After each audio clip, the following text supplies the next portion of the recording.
ఆ గ్రామంలో నేటికీ మంచినీటి కరువు. కలుషితమైన కాలువ నీరే వారికి ఆధారం.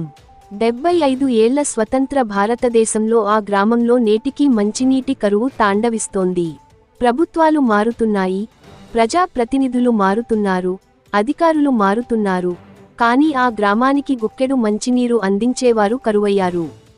కానీ నేటికీ వారికి అన్నిటికీ కాలువ నీరే ఆధారం. వివరాలు చూసినట్లయితే అల్లూరి జిల్లా జీకే వీధి మండలం ధారకొండ పంచాయతీలోని చీడిగుంట గ్రామంలో త్రాగటానికి, వంటకి, స్నానానికి అన్నిటికీ కాలువ నీరే ఆధారం.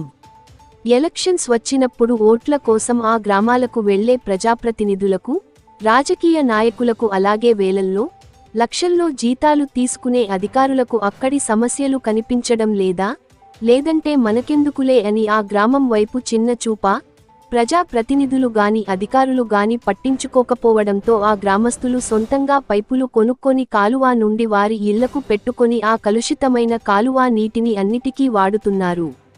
ఆ నీటిని వాడుకునేందుకు వాళ్లు పెట్టిన పైపులు ఉన్న కాలువ వద్ద పెరిగిన మొక్కలు, ఆకులు, కర్రలు, నాచుతో నిండిన ఆ నీటిని వాడుతున్నారంటే ఆ గ్రామంలో మంచినీటి సమస్య ఎలా ఉందో ప్రత్యేకంగా చెప్పనక్కర్లేదు. గత కొన్ని సంవత్సరాల కిందట ఊరు చివరన తీసిన ఒక నుయ్యి ఉంది.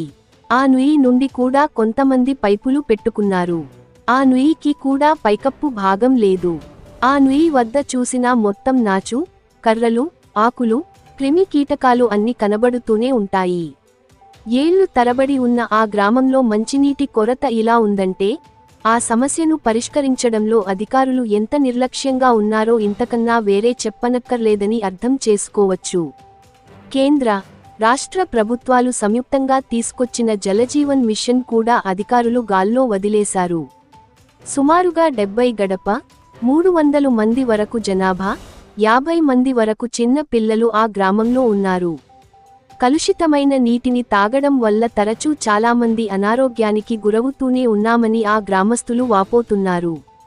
మంచినీటి కొరతను తీర్చేందుకు ప్రజాప్రతినిధులు, అధికారులు మాపై ఎందుకింత చిన్నచూపు చూస్తున్నారు అంటూ గ్రామస్తులు ప్రశ్నిస్తున్నారు.